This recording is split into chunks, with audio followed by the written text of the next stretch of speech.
tous et à toutes.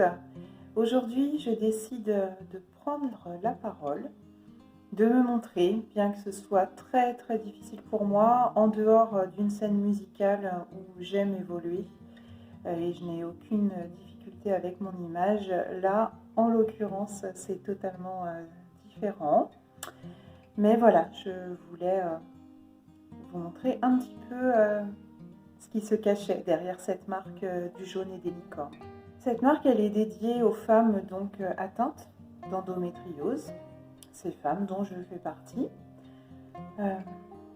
et pour qui le diagnostic est tout à fait récent, en tout cas pour moi, il date juste de septembre 2020. Voilà, et il vient mettre en lumière des années entières de souffrance, des années de douleur, des années d'idées noires parfois. Je dis idées noires parce que vivre avec cette endométriose, c'est quelque chose de très compliqué.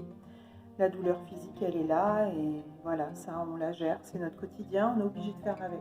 La vraie souffrance, pour moi en tout cas, elle vient du fait que on entende beaucoup de choses. Des remarques, parfois des critiques, qui en l'occurrence sont tout à fait banales, involontaires de la part des personnes qui les prononcent. Mais c'est du type quoi, toi t'as mal, t'es malade? Oh bah n'importe quoi, on voit rien du tout. Ou alors oh non, mais t'as pas fini de te plaindre, c'est normal d'avoir mal pendant ces règles. Oui, ou encore non mais attends, tu vois pas qu'elle fait exprès d'avoir mal pour qu'on s'occupe d'elle?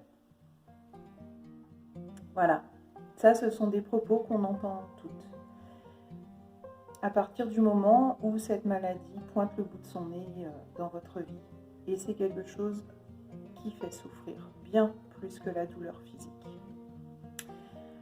L'endométriose, c'est aussi une perte d'estime de soi. Alors là, je fais ma maline devant la caméra, mais je peux vous dire qu'accepter son image avec cette maladie, c'est relativement compliqué parce que votre corps change totalement. Il évolue.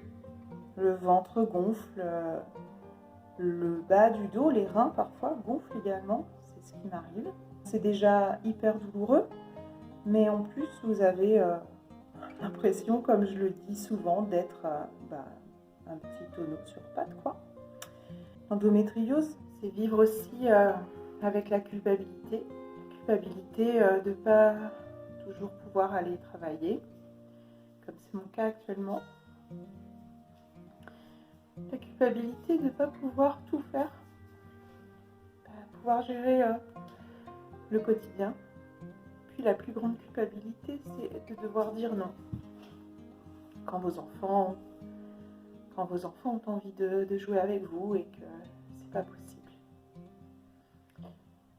C'est vivre aussi avec la peur au ventre, la peur d'être quitté parfois. Ça, c'est vraiment de grandes souffrances. La souffrance que la douleur occasionne vous terre, vous isole. Parfois, quand je dis non, c'est pas que j'ai pas envie. Je dis non parce que je peux pas.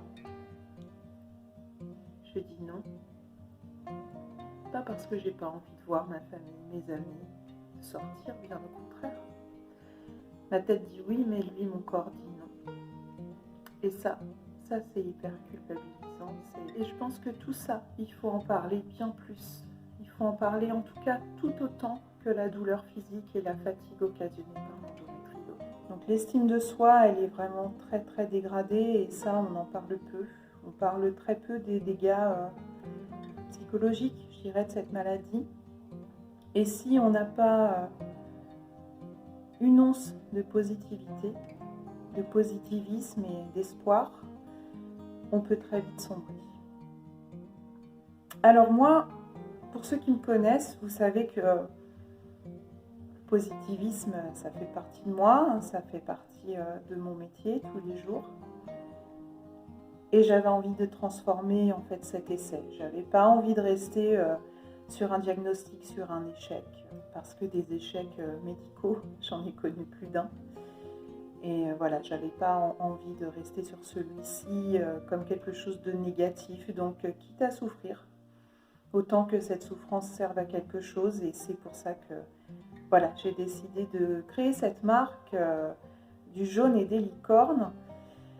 Une marque de vêtements donc, qui peut nous permettre de nous sentir mieux au quotidien, d'avoir le ventre moins comprimé, d'avoir des tissus agréables sur la peau, parce qu'il faut savoir aussi que l'inflammation provoquée par l'endométriose, elle se ressent jusque dans la peau, on a des brûlures.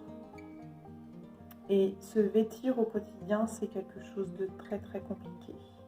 Et avec beaucoup d'humour, mais quand on en arrive à se dire bon alors ton jean t'oublies, les collants tu oublies, la culotte tu oublies, en fait on devient très très vite limité en termes de vêtements, et pour aller bosser clairement c'est pas facile quoi.